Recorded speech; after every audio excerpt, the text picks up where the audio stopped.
Bienvenue sur notre chaîne. Ici, nous publions gratuitement les livres les plus utiles et les plus intéressants chaque semaine.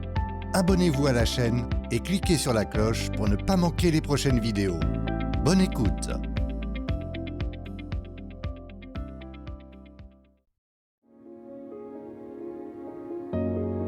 ABP Éditions présente Thich Nhat Hanh, Le miracle de la pleine conscience, introduction à la pratique de la méditation, lu par Laurent Zelig. Bonne écoute.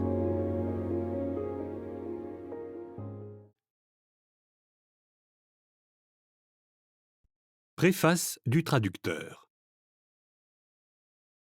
À l'origine, Le miracle de la pleine conscience était une longue lettre écrite en vietnamien en 1974 et adressée au frère Quang, l'un des principaux membres du personnel de l'école de la jeunesse pour le service social dans le Sud-Vietnam. Son auteur, le moine bouddhiste Thich Nhat Hanh, fonda un bouddhisme engagé à travers cette école dans les années 1960. Il attira des jeunes profondément engagés à agir dans un esprit de compassion. Une fois diplômés, les étudiants appliquèrent leur formation afin de répondre aux besoins des paysans terrorisés par la guerre. Ils aidèrent à reconstruire les villages bombardés, à enseigner aux enfants, à mettre en place des postes médicaux et à organiser des coopératives agricoles. Les méthodes de réconciliation des compagnons étaient souvent mal comprises dans l'atmosphère de peur et de méfiance engendrée par la guerre. Ils refusaient obstinément de soutenir l'un ou l'autre des partis armés et pensaient que les deux camps n'étaient que le reflet d'une même réalité. Les vrais ennemis n'étaient pas les gens, mais l'idéologie, la haine et l'ignorance. Leur position menaçait ceux engagés dans le conflit et une série d'attaques furent menées contre les étudiants dans les premières années d'existence de l'école. Plusieurs furent kidnappés et assassinés. Alors que la guerre s'éternisait, même après la signature des accords de paix de Paris en 1973, il semblait parfois impossible de ne pas succomber à l'épuisement et à l'amertume. Continuer à travailler dans un esprit d'amour et de compréhension demandait un grand courage. En exil en France, Thich Nhat Hanh écrivit au frère Quang pour encourager les travailleurs sociaux pendant cette période sombre. Thich Nhat Hanh, surnommé Thầy, ou enseignant par ses disciples, souhaitait leur rappeler la discipline essentielle de suivre sa respiration pour alimenter et maintenir une pleine conscience, même dans les circonstances les plus difficiles. Destiné aux frères Quang et aux étudiants, ses collègues et amis, l'esprit de cette longue lettre, devenue le miracle de la pleine conscience, est personnel et direct. Quand Thầy nous parle des chemins de village, il parle de sentiers qu'il a effectivement parcourus avec frère Quang. Lorsqu'il mentionne les yeux brillants d'un jeune enfant, il s'agit du propre fils de frère Quang. Lorsque Thầy écrivit la lettre, j'étais volontaire américain dans la délégation vietnamienne pour la paix bouddhiste à Paris. Thầy dirigeait la délégation qui servait de bureau de liaison à l'étranger au service de la paix et de la reconstruction des bouddhistes vietnamiens, ainsi que l'école de la jeunesse pour le service social. Je me rappelle nos longues soirées autour d'un thé lorsque Thầy expliquait certains passages de la lettre aux membres de la délégation et à quelques amis proches. Tout naturellement, nous pensâmes à d'autres personnes dans d'autres pays qui pourraient également bénéficier des pratiques décrites dans le livre. Thầy fit la connaissance de jeunes bouddhistes de Thaïlande inspirés par le bouddhisme engagé au Vietnam. Eux aussi souhaitaient agir dans un esprit de sensibilisation et de réconciliation pour éviter que le conflit armé n'éclate en Thaïlande. Ils étaient désireux de travailler sans se laisser envahir par la colère et le découragement. Comme plusieurs d'entre eux parlaient anglais, nous envisageâmes ensemble la traduction de la lettre de frère Quang. Notre projet prit une tournure tragique lorsque les maisons d'édition bouddhistes au Vietnam furent contraintes de fermer, empêchant ainsi toute publication de la lettre sous forme d'un livre. J'ai accepté avec joie la tâche de traduire le livre en anglais. Pendant près de 3 ans, j'ai vécu avec la délégation bouddhiste vietnamienne, œuvrant pour la paix bercé jour et nuit par le son lyrique de la langue vietnamienne. Tay était mon professeur de vietnamien formel. Nous lisions lentement certains de ses livres, phrase par phrase. J'avais ainsi acquis un vocabulaire assez inhabituel de termes bouddhistes vietnamiens. Bien sûr, Tay m'avait appris bien plus que la langue pendant ces 3 années. Sa présence était un doux rappel constant de revenir à soi, d'être éveillé en étant attentif. Alors que je m'apprêtais à traduire le miracle de la pleine conscience, je me souvins des épisodes des dernières années qui avaient nourri ma propre pratique de la pleine conscience. Je me rappelais un jour où je cuisinais et ne pouvais pas trouver une cuillère que j'avais posée au milieu d'un tas de casseroles et d'ingrédients éparpillés. Alors que je cherchais ici et là, Tay entra dans la cuisine et sourit. Il demanda « Qu'est-ce que Moby recherche ?» Bien sûr, j'ai répondu « La cuillère.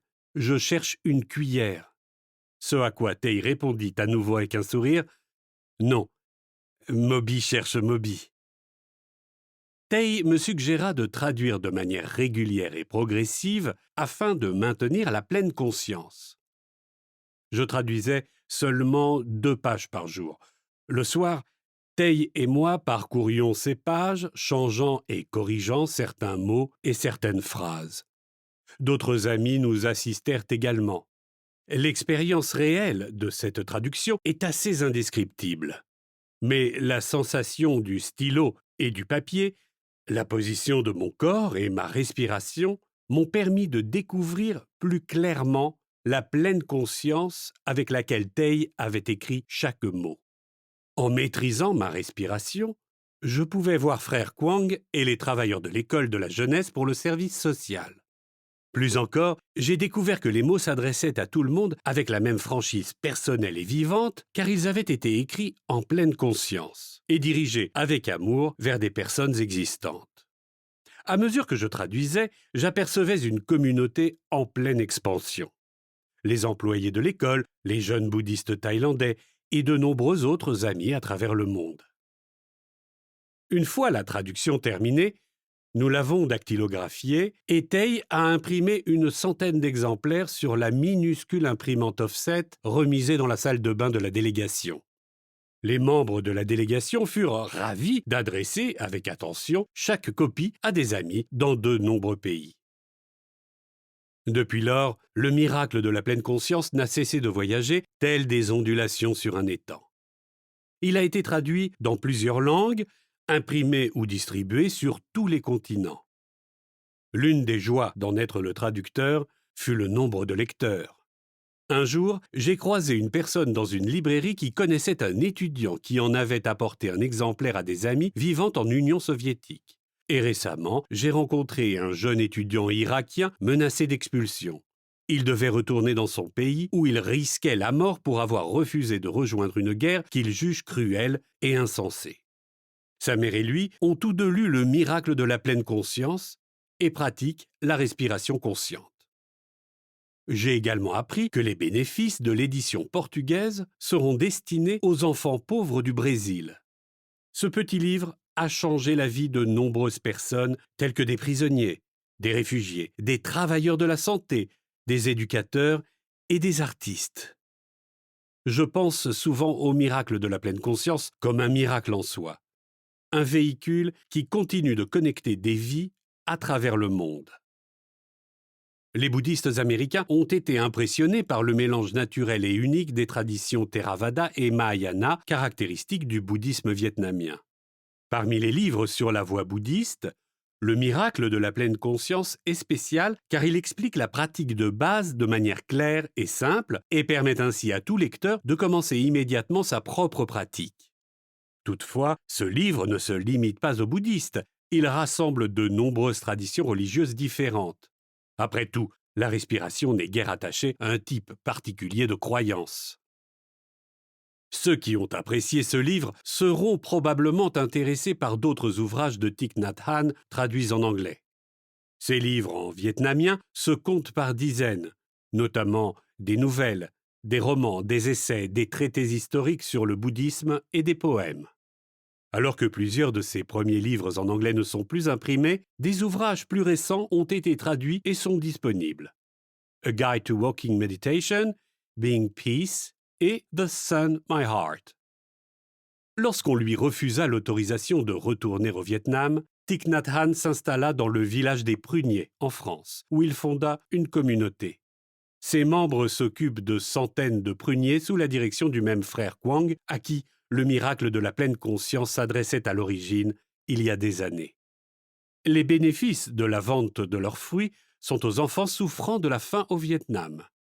De plus, le village des pruniers est ouvert chaque été aux visiteurs du monde entier qui souhaitent passer un mois de pleine conscience et de méditation.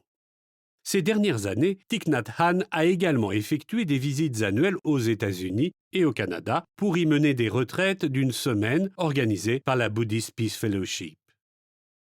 Je voudrais exprimer une gratitude particulière à Beacon Press pour avoir eu l'idée d'imprimer Le miracle de la pleine conscience. J'espère que chaque nouveau lecteur ressentira le livre de manière aussi personnelle que le frère Quang et les travailleurs de l'école de la jeunesse pour le service social. Moby Ho, août 1987.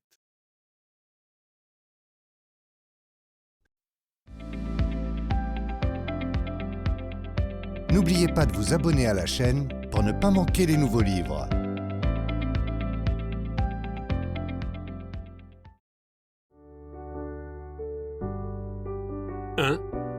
La discipline essentielle.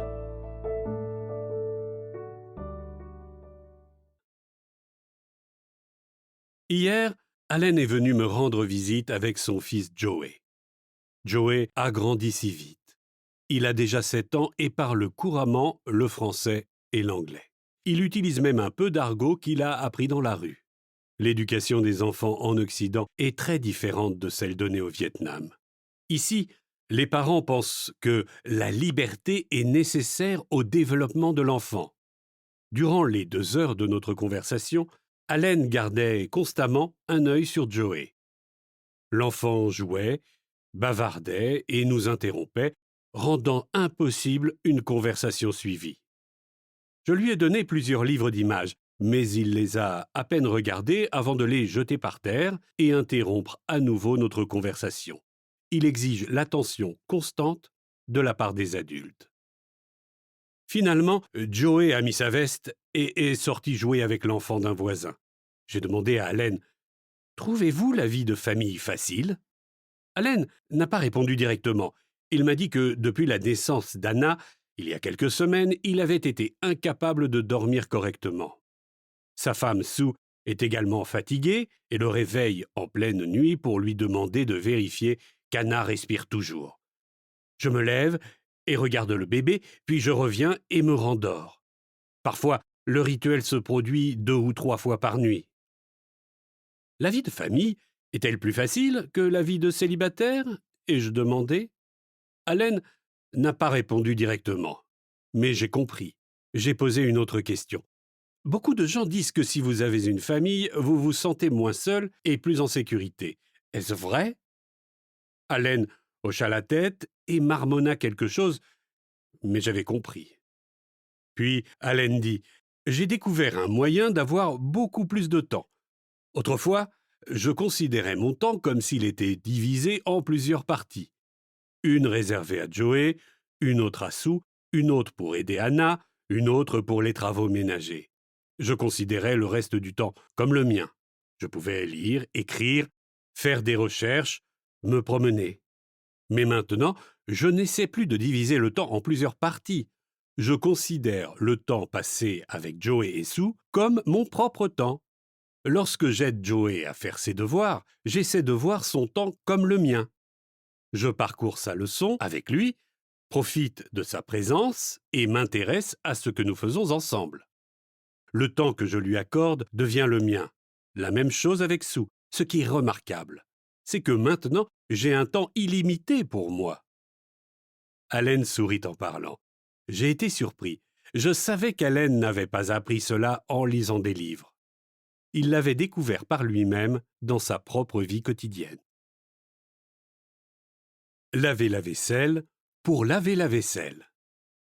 Il y a 30 ans, Quand j'étais encore novice à la pagode Tuyeux, laver la vaisselle n'était pas une tâche très agréable. Pendant la saison de retraite, lorsque tous les moines revenaient au monastère, 2 novices devaient cuisiner et faire la vaisselle parfois pour plus de 100 moines. Il n'y avait pas de savon. Nous n'avions que des cendres, de la balle de riz et de noix de coco. C'était tout. Nettoyer une telle pile de bols était une corvée, surtout en hiver lorsque l'eau était glacée. Vous deviez chauffer une grande casserole d'eau avant de pouvoir commencer à récurer. De nos jours, faire la vaisselle est bien plus agréable. Les cuisines sont équipées de savon liquide, brosses à récurer et même d'eau chaude courante. Il est maintenant plus facile d'y prendre du plaisir. N'importe qui peut laver la vaisselle rapidement, puis s'asseoir et savourer une tasse de thé. Même si je lave mes vêtements à la main, je comprends parfaitement l'utilité d'une machine à laver le linge, mais une machine à laver la vaisselle, ça va un peu trop loin. Si nous lavons la vaisselle, nous ne devons faire que la vaisselle. Cela signifie que nous devons être parfaitement conscients du fait que nous faisons la vaisselle. À première vue, cela semble un peu idiot. Pourquoi donner autant d'importance à une chose simple? Mais c'est précisément là où je veux en venir. Le fait que je sois présent et que je lave ces bols est tout simplement une réalité merveilleuse. Je suis complètement moi-même, suivant ma respiration, conscient de mon corps et conscient de mes pensées et gestes. Je ne suis pas dispersé comme une bouteille ballottée par les vagues d'une mer agitée. La tasse entre vos mains. J'ai un ami proche aux États-Unis qui s'appelle Jim Forrest. Lorsque je l'ai rencontré il y a 8 ans, il travaillait avec l'Association catholique pour la paix. L'hiver dernier, Jim m'a rendu visite. Je fais habituellement la vaisselle après le repas du soir, avant de m'asseoir et prendre le thé avec tout le monde. Une nuit, Jim a demandé s'il pouvait laver la vaisselle. J'ai dit « Allez-y, mais si vous lavez la vaisselle, vous devez savoir comment vous y prendre. » Jim a répondu « Allons, vous pensez que je suis incapable de faire la vaisselle ?» Ce à quoi j'ai dit « Il y a 2 façons de faire la vaisselle. La première est de faire la vaisselle pour obtenir une vaisselle propre, et la seconde est de faire la vaisselle pour faire la vaisselle. » Jim s'est réjoui. Je choisis la deuxième façon, faire la vaisselle pour faire la vaisselle. Depuis ce jour, Jim a su faire la vaisselle et je lui en ai transféré la responsabilité pour une semaine complète. Si, en faisant la vaisselle, nous ne pensons qu'à la tasse de thé qui nous attend, nous tenterons de nous débarrasser de la vaisselle comme si elle était une nuisance, alors nous ne faisons pas la vaisselle pour faire la vaisselle. De plus, nous ne sommes pas vivants pendant tout ce temps.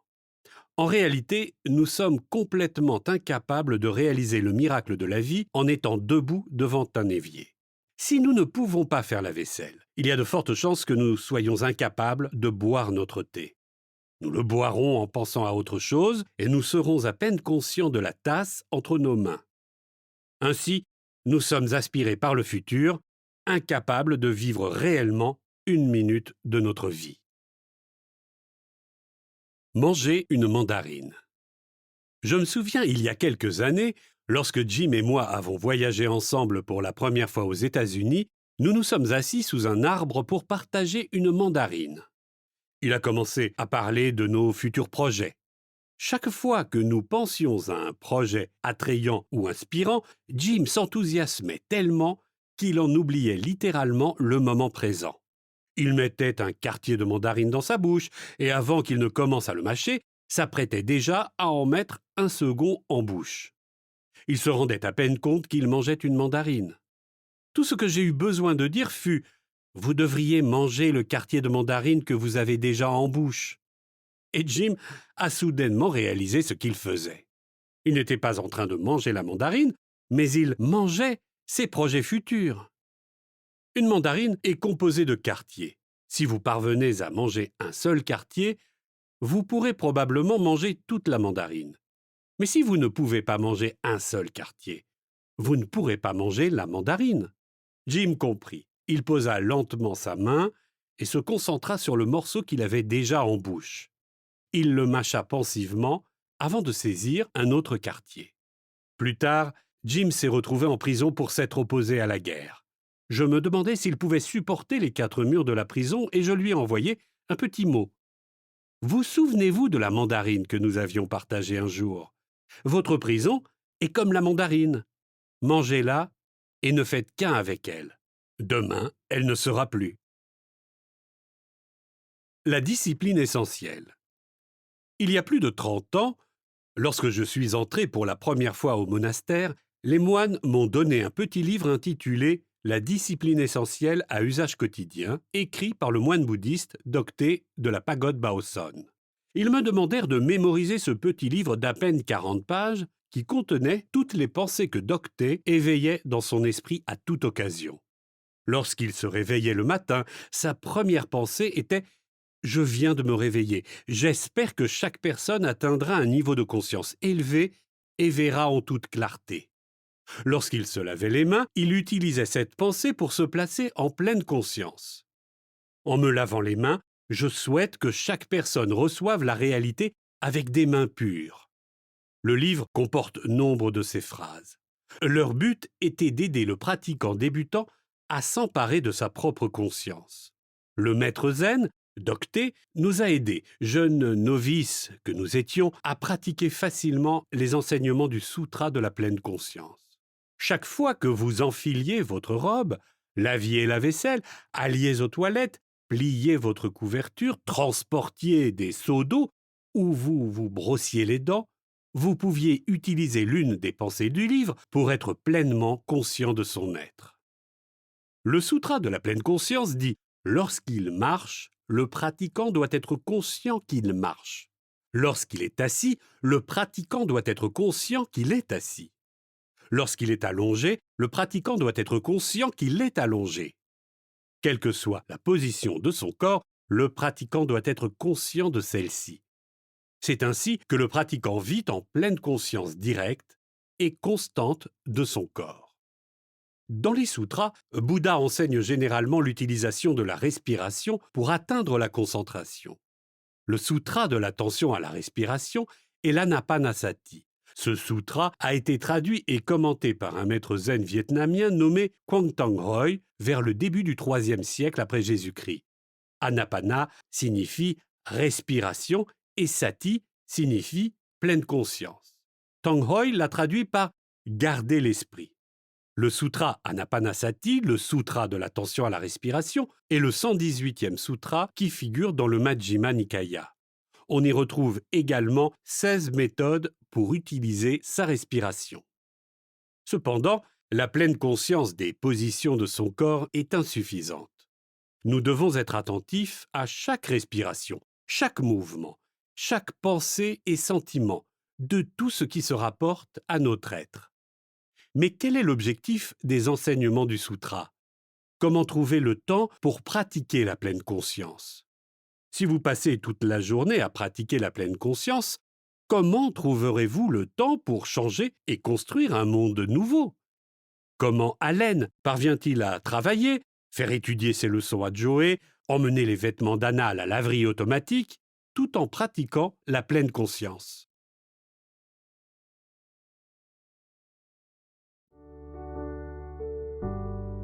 « 2. Le miracle est de marcher sur la terre.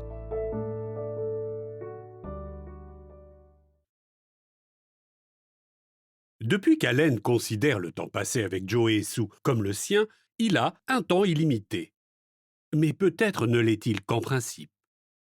Il y a sans doute des moments où Allen oublie de considérer le temps qu'il passe à faire les devoirs avec son fils comme son propre temps. Allen peut avoir l'impression de perdre son temps et espérer que celui-ci passe plus vite. Il peut s'impatienter parce que ce temps lui semble perdu, parce que ce n'est pas le sien. Par conséquent, pour que ce temps devienne vraiment illimité, il devra garder à l'esprit « ceci est mon temps » pendant le temps passé à étudier avec Joe.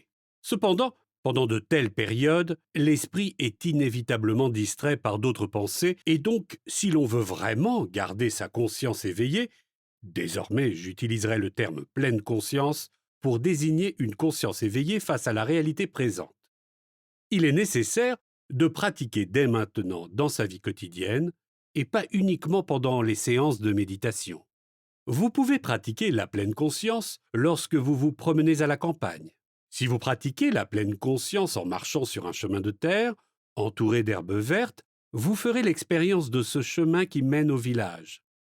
Vous vous entraînerez à éveiller cette pensée.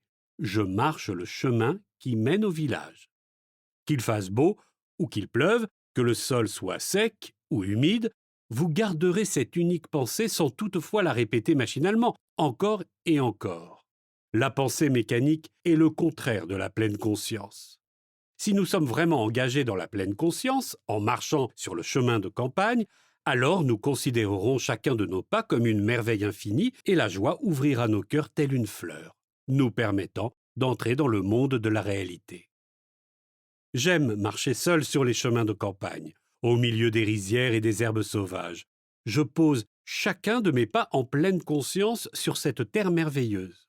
Dans de tels moments, l'existence est une réalité miraculeuse et mystérieuse. Les gens pensent généralement que marcher sur l'eau ou dans les airs relève du miracle. Mais je pense que le vrai miracle n'est pas de marcher ni sur l'eau ni dans les airs, mais de marcher sur la terre. Chaque jour, nous vivons un miracle que nous ne reconnaissons même pas.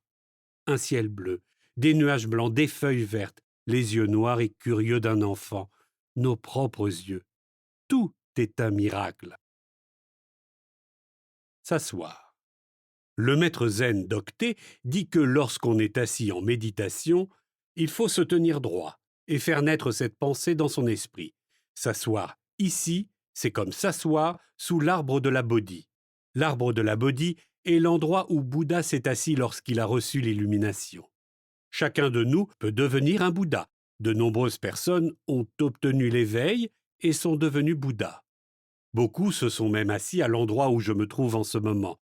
S'asseoir au même endroit qu'un Bouddha suscite le bonheur et s'asseoir en pleine conscience signifie en soi être devenu un Bouddha. Le poète Nguyen Quang Tru vécut la même expérience. Il vit soudain que beaucoup d'autres s'étaient assis au même endroit il y a des siècles et beaucoup s'y assiraient dans les siècles à venir. À l'endroit où je suis assis aujourd'hui, d'autres sont venus jadis s'asseoir. Dans 1000 ans, d'autres encore viendront. Qui est celui qui chante et qui est celui qui écoute? Cet endroit et les minutes qu'il y passa devinrent un maillon de la réalité éternelle. Mais les personnes actives et engagées n'ont pas le temps de se promener dans l'herbe verte des chemins de campagne et de s'asseoir sous les arbres. Le travail ne leur manque pas, il faut préparer des projets, consulter des associations, essayer de résoudre nombre de problèmes. Il leur faut affronter toutes sortes d'épreuves. Rester concentré sur le travail, être alerte et prêt à gérer la situation avec habileté et intelligence. Vous pourriez alors me demander comment faire pour pratiquer la pleine conscience dans ce cas. Ma réponse serait de garder votre attention concentrée sur le travail, être alerte et prêt à gérer toute situation avec compétence et intelligence. C'est la pleine conscience. Il n'y a aucune raison pour que la pleine conscience soit différente de l'attention portée sur son travail, de sa vigilance et sa capacité de jugement. Lorsqu'on analyse, résout et fait face à tout ce qui survient, un cœur calme et une maîtrise de soi sont nécessaires afin d'obtenir de bons résultats. Tout le monde peut le comprendre. Si nous ne nous maîtrisons pas, mais que nous laissons notre impatience ou notre colère interférer, alors notre travail perdra toute sa valeur. La pleine conscience est le miracle grâce auquel nous nous maîtrisons et revenons à nous-mêmes. Imaginons par exemple un magicien qui découperait son corps en plusieurs parties et placerait chacune d'entre elles dans une région différente. Les mains au sud, les bras à l'est, les jambes au nord, et qui ensuite, grâce à un pouvoir magique, pousserait un cri qui rassemblerait chaque partie de son corps. La pleine conscience est comparable à cela. C'est le miracle qui peut ramener en un éclair notre esprit dispersé et le restaurer dans sa plénitude afin que nous puissions vivre chaque minute de notre vie. Contrôler sa respiration. Ainsi, la pleine conscience est à la fois un moyen et une fin, la graine et le fruit. Lorsque nous pratiquons la pleine conscience afin de développer notre concentration, elle est une graine. Mais la pleine conscience est elle-même la vie de la conscience. Sa présence signifie la présence de la vie, et donc la pleine conscience est aussi le fruit. La pleine conscience nous libère de la négligence et de la dispersion, et permet de vivre pleinement chaque minute de notre vie. La pleine conscience nous permet de vivre. Il faut savoir respirer pour maintenir la pleine conscience, car la respiration est un outil naturel et extrêmement efficace qui permet d'éviter la dispersion. La respiration est le pont qui relie la vie à la conscience, qui unit votre corps à vos pensées. Chaque fois que votre esprit se disperse, utilisez votre respiration comme moyen de reprendre son contrôle. Prenez une douce et longue inspiration, conscient du fait que vous inspirez profondément. Maintenant, expirez complètement en restant conscient de toute votre expiration. Le Sutra de la pleine conscience explique la méthode de l'attention à la respiration de la manière suivante. Soyez toujours attentif à votre inspiration et à votre expiration. En inspirant longuement, vous savez, je respire longuement. En expirant longuement, vous savez, j'expire longuement. En inspirant un peu, vous savez, je respire un peu. En expirant brièvement, vous savez, j'expire brièvement. Ainsi, vous vous entraînerez. J'inspire et fais l'expérience de mon corps tout entier. Ainsi, vous vous entraînerez. J'expire et suis conscient de mon corps tout entier. Ainsi, vous vous entraînerez. J'inspire et calme mon corps. Ainsi, vous vous entraînerez. J'expire et calme mon corps. Dans un monastère bouddhiste, tout le monde apprend à utiliser la respiration afin d'arrêter la dispersion mentale et développer le pouvoir de concentration. Le pouvoir de concentration provient de la pratique de la pleine conscience. La concentration peut nous aider à obtenir le grand éveil. Lorsqu'un individu est conscient de sa respiration, il est déjà éveillé. Afin de maintenir la pleine conscience pendant une longue période, nous devons continuer à surveiller notre respiration. Ici, c'est l'automne, et les magnifiques feuilles rousses tombent des arbres les unes après les autres. Après une promenade de 10 minutes dans les bois, en surveillant ma respiration et en maintenant la pleine conscience, je me sens rafraîchi et revigoré. Je peux vraiment entrer en communion avec chaque feuille. Bien sûr, il est plus facile de maintenir la pleine conscience en marchant seul sur un chemin de campagne. Si un ami est à vos côtés, silencieux et attentif à sa respiration, alors vous pouvez continuer à maintenir la pleine conscience sans difficulté. En revanche, cela se complique lorsque votre ami commence à parler. Si vous pensez « j'aimerais que cet homme arrête de parler afin que je puisse me concentrer », vous avez déjà perdu votre pleine conscience. Mais si vous pensez plutôt « s'il souhaite parler », je répondrai tout en restant conscient du fait que nous marchons ensemble sur ce chemin, conscient de ce que nous disons, je peux continuer à observer ma respiration. Si vous parvenez à susciter cette pensée, vous continuerez dans la pleine conscience. Il est plus difficile de pratiquer dans de telles situations que lorsque vous êtes seul. Mais en persévérant dans votre pratique, vous développerez une plus grande capacité de concentration.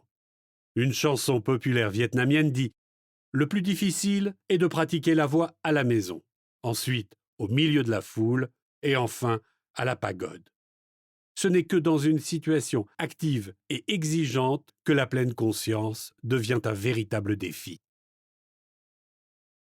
Mesurer et suivre sa respiration. Dans les séances de méditation que j'ai récemment organisées pour les non-vietnamiens, je suggère généralement diverses méthodes assez simples que j'ai moi-même essayées. Je propose aux débutants la méthode qui consiste à suivre la longueur de sa respiration. Le pratiquant s'allonge par terre, sur le dos. Ensuite, j'invite tous les participants à se rassembler autour de lui afin d'observer certains points. 1. Bien que l'inspiration et l'expiration soient le travail des poumons et se déroulent dans la région du thorax, la région de l'abdomen joue également un rôle. Celui-ci s'élève une fois les poumons remplis d'air. Au début de l'inspiration, l'abdomen ressort, mais arrivé aux 2 tiers de la respiration, il commence à s'abaisser. 2. Pourquoi?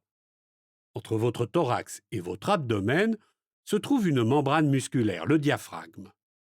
Lorsque vous inspirez correctement, l'air remplit d'abord la partie inférieure des poumons, puis la partie supérieure. Le diaphragme appuie sur l'abdomen et le relève. Lorsque l'air remplit le haut des poumons, la poitrine se gonfle et l'abdomen s'abaisse à nouveau. 3. C'est pourquoi on disait autrefois que la respiration commençait au nombril et se terminait aux narines. Pour les débutants, la position allongée est très utile pour observer sa respiration. L'important est de ne pas faire trop d'efforts. Un effort trop important peut être dangereux pour les poumons, surtout lorsque ceux-ci sont affaiblis par de nombreuses années de mauvaise respiration. Au début, le praticien doit s'allonger sur le dos sur un petit tapis ou une fine couverture, les deux bras relâchés sur les côtés, sans coussin sous la tête. Concentrez votre attention sur votre expiration et observez sa durée. Mesurez-la en comptant doucement et mentalement. 1, 2, 3. Après plusieurs essais, vous connaîtrez la longueur de votre respiration. Imaginons qu'elle soit de 5. Essayez à présent de prolonger l'expiration d'un ou deux temps pour atteindre 6 ou 7 sur la longueur. Commencez à respirer en comptant de 1 à 5. Lorsque vous atteignez 5, plutôt que d'inspirer immédiatement comme avant, essayez d'étendre l'expiration de l'air à 6 ou 7. À la fin de l'expiration, faites une pause en laissant vos poumons respirer de l'air frais par eux-mêmes. Laissez-les prendre autant d'air qu'ils le souhaitent, sans faire aucun effort. L'inspiration sera normalement plus courte que l'expiration. Continuez à compter mentalement et de manière constante afin de mesurer la longueur des deux. Pratiquez de cette façon pendant plusieurs semaines, en restant conscient de toutes vos expirations et inspirations en position allongée. Le tic-tac d'une horloge peut vous être utile pour surveiller la durée de votre inspiration et de votre expiration. Continuez à mesurer votre respiration lorsque vous marchez. Êtes assis, debout, et surtout lorsque vous êtes à l'extérieur. En marchant, vous pouvez utiliser vos pas pour mesurer votre respiration. Après environ un mois, la différence entre la durée de votre expiration et de votre inspiration s'atténuera progressivement jusqu'à ce qu'elle soit égale. Si la durée de votre expiration est de 6, l'inspiration sera également de 6. Si vous vous sentez fatigué pendant que vous pratiquez, arrêtez immédiatement. Même si vous ne vous sentez pas fatigué, ne prolongez pas la pratique des respirations longues et égales au-delà de courtes périodes. 10 à 20 respirations suffisent. Dès que vous ressentez la moindre fatigue, reprenez votre respiration normale. La fatigue est un excellent mécanisme de notre corps et vous indique si vous devez vous reposer ou continuer. Afin de mesurer votre respiration, vous pouvez compter ou utiliser une phrase rythmée que vous appréciez. Si la longueur de votre respiration est de 6, vous pouvez remplacer les chiffres par 6 mots. Mon cœur est maintenant en paix. Si la longueur est de 7, vous pouvez utiliser je marche sur la nouvelle terre verte. Un bouddhiste pourrait dire Bouddha est mon refuge. Et pour un chrétien, notre Père qui êtes aux cieux. Lorsque vous marchez, chaque pas doit correspondre à un mot. Une respiration calme. Votre respiration doit être légère, régulière et fluide, comme un ruisseau qui traverserait le sable. Votre respiration doit être très calme, si paisible qu'une personne assise à côté de vous ne puisse l'entendre. Votre respiration doit couler avec la grâce d'une rivière, glisser telle une couleuvre d'eau. Elle ne doit pas être irrégulière ou saccadée, comme une chaîne de montagne ou le galop d'un cheval.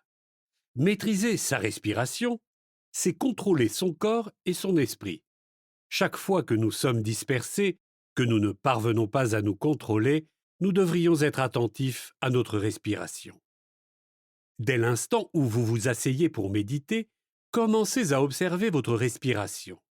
Au début, respirez normalement, en laissant progressivement votre respiration ralentir jusqu'à ce qu'elle soit calme, régulière et assez longue. Dès le moment où vous vous asseyez jusqu'à ce que votre respiration devienne profonde et silencieuse, soyez conscient de tout ce qui se passe en vous. Selon le sutra de la pleine conscience, en inspirant longuement, vous savez, je respire longuement. En expirant longuement, vous savez, j'expire longuement. En inspirant un peu, vous savez, je respire un peu. En expirant brièvement, vous savez, j'expire brièvement. Conscient de votre corps tout entier, vous vous entraînerez. J'inspire et je suis conscient de mon corps tout entier. Ainsi vous vous entraînerez. J'expire et suis conscient de mon corps tout entier. Ainsi vous vous entraînerez. J'inspire et calme mon corps. Ainsi vous vous entraînerez. J'expire et calme mon corps. Après environ 10 à 20 minutes, vos pensées se seront calmées comme un étang reviendrait immobile après quelques ondulations. Comptez votre respiration. La méthode pour rendre votre respiration calme et régulière s'appelle suivre sa respiration. Si cela semble difficile au début, vous pouvez compter votre respiration. Lorsque vous inspirez, comptez 1 mentalement. Lorsque vous expirez, comptez 1. Inspirez, comptez 2. Expirez, comptez 2. Continuez jusqu'à 10, puis revenez de nouveau à 1. Ce comptage est comparable à une ficelle qui relierait votre attention à votre respiration. Cet exercice est le point de départ du processus qui mène à l'attention constante de votre respiration. Cependant, si vous n'êtes pas en pleine conscience, vous perdrez rapidement le comptage. Si c'est le cas, revenez simplement à 1 et essayez à nouveau jusqu'à ce que vous puissiez compter correctement. Une fois que vous y parvenez, vous pourrez abandonner la méthode de comptage et commencer à vous concentrer uniquement sur la respiration elle-même. Lorsque vous êtes contrarié ou dispersé et peinez à pratiquer la pleine conscience, revenez à votre respiration. Votre souffle est en soi la pleine conscience. Votre respiration est un merveilleux outil pour saisir votre conscience. Comme le dit une des règles d'une communauté religieuse, il ne faut pas se perdre dans la dispersion de l'esprit ou se laisser emporter par son environnement. Apprenez à pratiquer la respiration afin de reprendre le contrôle du corps et de l'esprit, d'atteindre la pleine conscience et de développer la concentration et la sagesse. Chaque acte est un rite. Imaginez un mur imposant au sommet duquel on peut voir de vastes étendues. Il n'y a aucun moyen apparent de l'escalader, si ce n'est un petit bout de ficelle suspendu au sommet et descendant des deux côtés. Une personne intelligente attachera une ficelle plus épaisse à une extrémité, ira de l'autre côté du mur, puis tirera sur le fil en ramenant la ficelle de l'autre côté. Ensuite, elle attachera le bout de la ficelle à une corde solide et tirera la corde par-dessus. Lorsque la corde est fixée de l'autre côté, il sera plus facile d'escalader le mur. Notre souffle est un fin fil. Cependant, une fois que nous savons l'utiliser, il peut devenir un outil merveilleux et nous aider à surmonter des situations qui semblent désespérées. Notre respiration est le pont qui relie notre corps et notre esprit, l'élément qui réconcilie notre corps et notre esprit et qui rend possible l'unité du corps et de l'esprit. La respiration est étroitement liée au corps et à l'esprit. Elle seule peut les réunir et les illuminer dans le calme et la paix. Beaucoup de personnes et de livres expliquent les nombreux avantages d'une respiration correcte. Ils rapportent qu'une personne sachant respirer est capable de développer une vitalité sans limite. La respiration renforce les poumons, le sang et revitalise chaque organe du corps. Il rapporte qu'une respiration correcte est plus importante que la nourriture. Et toutes ces affirmations sont fondées. Il y a des années, j'étais extrêmement malade. Après plusieurs années de médicaments et traitements médicaux, mon état ne s'améliorait pas. Je me suis donc tourné vers la méthode de la respiration. Et grâce à cela, j'ai pu me soigner. La respiration est un instrument. Elle est elle-même la pleine conscience. Elle permet d'obtenir d'immenses bénéfices, mais il ne faut pas les considérer comme une fin en soi. Ces avantages ne sont que les sous-produits de la réalisation de la pleine conscience.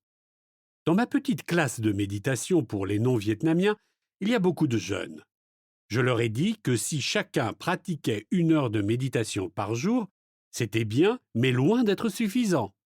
Vous devez pratiquer la méditation lorsque vous marchez. Vous levez, vous allongez, vous asseyez et travaillez. Lorsque vous vous lavez les mains, faites la vaisselle, balayez, buvez du thé, parlez à des amis ou quoi que vous fassiez. Par exemple, lorsque vous lavez la vaisselle, vous pensez peut-être à la tasse de thé qui vous attend. Et essayez donc de vous en débarrasser le plus rapidement possible afin de vous asseoir et prendre votre thé. Mais cela signifie que vous êtes incapable de vivre le temps que vous passez à faire la vaisselle. Laver la vaisselle doit être la chose la plus importante de votre vie lorsque vous la faites. De même, lorsque vous buvez du thé, cela doit devenir la chose la plus importante de votre vie. Aller aux toilettes devient la chose la plus importante de votre vie, etc. Couper du bois est une méditation.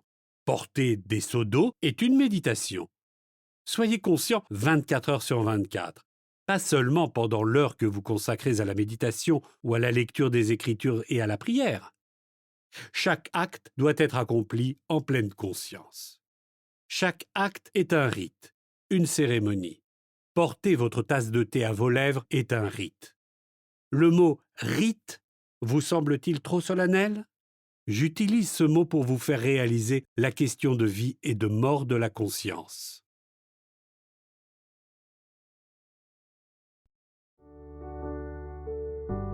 3. Une journée de pleine conscience.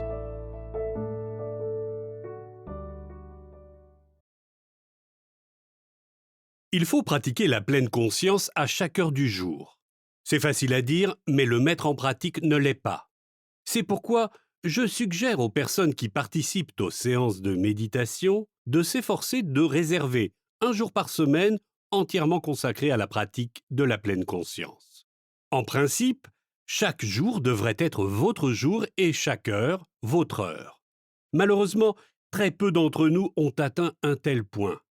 Nous avons l'impression que notre famille, notre travail et la société nous volent tout notre temps. Ainsi, je recommande de réserver un jour par semaine. Si c'est le samedi, que ce jour soit alors votre journée, que vous en soyez le maître.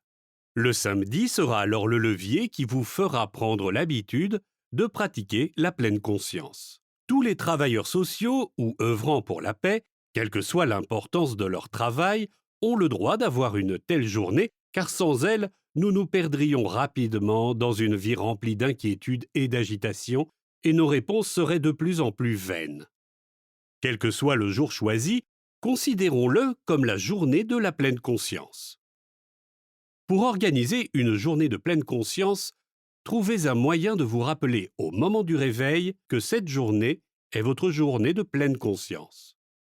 Vous pouvez accrocher au plafond ou au mur un papier avec les mots « pleine conscience » ou une branche de sapin, tout ce qui vous rappellera votre journée de pleine conscience dès que vous ouvrirez les yeux. Aujourd'hui est votre jour. En vous en souvenant, vous ferez peut-être apparaître un sourire sur votre visage. Il est la preuve de votre pleine conscience, il la nourrit. Tout en restant allongé sur votre lit, commencez à suivre doucement votre respiration. Inspiration et expiration lentes, longues et conscientes. Ensuite, levez-vous et sortez lentement du lit, et non brusquement comme d'habitude, en étant pleinement conscient de chaque mouvement. Une fois debout, brossez-vous les dents, lavez-vous le visage et effectuez tous vos gestes du matin de manière calme et détendue. Chaque mouvement étant fait en pleine conscience. Suivez votre respiration, saisissez-la et ne laissez pas vos pensées se disperser. Chaque mouvement doit être fait calmement. Mesurez vos pas avec de longues et paisibles respirations. Gardez un demi-sourire. Passez au moins une demi-heure dans votre bain. Prenez soin de vous lentement et attentivement afin de vous sentir léger et rafraîchi à la fin de votre bain. Ensuite, vous pourriez effectuer des tâches ménagères telles que la vaisselle, le balayage, le nettoyage, le rangement. Quelles que soient les tâches, faites-les lentement et avec aisance, en pleine conscience. Ne faites aucune tâche pour vous en débarrasser.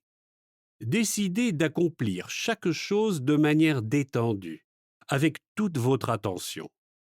Profitez et ne faites qu'un avec votre activité. Sans cela, la journée de pleine conscience n'aura aucune valeur. Le sentiment que toute tâche est une nuisance disparaîtra bientôt si elle est effectuée en pleine conscience. Prenez exemple sur les maîtres zen. Quelle que soit la tâche ou le mouvement qu'ils entreprennent, ils le font lentement et régulièrement, sans réticence. Pour ceux qui commencent à pratiquer, il est préférable de maintenir un esprit de silence tout au long de la journée. Cela ne veut pas dire que vous ne devriez pas parler du tout le jour de la pleine conscience. Vous pouvez parler, vous pouvez même chanter, mais dans ce cas, faites-le en pleine conscience de ce que vous dites ou chantez, et limitez ces moments. Naturellement, il est possible de chanter et de pratiquer la pleine conscience en même temps, à condition d'être conscient du fait que l'on chante et de ce que l'on chante. Mais si votre force de méditation est encore faible, sachez que vous pourriez vous éloigner de la pleine conscience. À l'heure du déjeuner, préparez-vous un repas. Cuisinez le repas et faites la vaisselle en pleine conscience. Le matin, après avoir nettoyé et rangé votre maison, et l'après-midi, après avoir travaillé dans le jardin ou regardé des nuages ou cueilli des fleurs, préparez votre thé et dégustez-le en pleine conscience. Accordez-vous du temps pour prendre votre thé. Ne buvez pas ce thé comme on le ferait habituellement au travail, à la pause café. Buvez-le lentement, avec respect, comme si c'était l'axe sur lequel tourne toute la Terre, lentement, régulièrement, sans se précipiter vers l'avenir. Vivez l'instant présent. Seul ce moment réel est la vie. Ne vous attachez pas à l'avenir. Ne vous inquiétez pas des choses que vous avez à faire. Ne pensez pas à vous lever ou à décoller pour faire quoi que ce soit. Ne pensez pas à partir. Soyez bourgeon posé calmement sur la haie. Soyez sourire faisant partie de cette merveilleuse existence. Tenez-vous là. Nul besoin de partir. Ce pays est aussi magnifique que le pays de notre enfance. Ne lui faites pas de mal, s'il vous plaît, et continuez à chanter. Papillon au-dessus du champ doré de fleurs de moutarde. Le soir, vous pouvez lire les Écritures, en copier des passages, écrire des lettres à des amis ou toute autre chose que vous aimez en dehors de vos tâches normales pendant la semaine. Mais quoi que vous fassiez, faites-le en pleine conscience. Mangez peu pour le repas du soir. Plus tard, vers 10 ou 11 heures, vous pratiquerez votre méditation plus facilement à jeun. Ensuite, vous pourrez faire une promenade dans l'air frais de la nuit en suivant votre respiration en pleine conscience et en mesurant sa longueur par vos pas. Enfin, retournez dans votre chambre et dormez en pleine conscience. D'une manière ou d'une autre, nous devons trouver un moyen d'accorder à chaque individu une journée de pleine conscience. Une telle journée est cruciale. Son effet sur les autres jours de la semaine est incommensurable. Il y a 10 ans, grâce à une telle journée de pleine conscience, Chuvan et nos autres sœurs et frères de l'ordre Tiepien ont pu surmonter de nombreux moments difficiles. Après seulement 3 mois à observer une telle journée de pleine conscience hebdomadaire, vous constaterez un changement significatif dans votre vie. Le jour de pleine conscience influencera les autres jours de la semaine, vous permettant éventuellement de vivre 7 jours sur 7 en pleine conscience. Je suis sûr que vous êtes d'accord avec moi sur l'importance de la pleine conscience.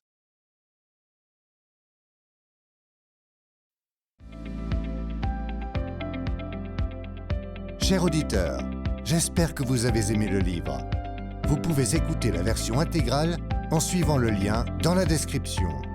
Nous vous souhaitons tout le meilleur et espérons que nos livres changeront votre vie pour le mieux.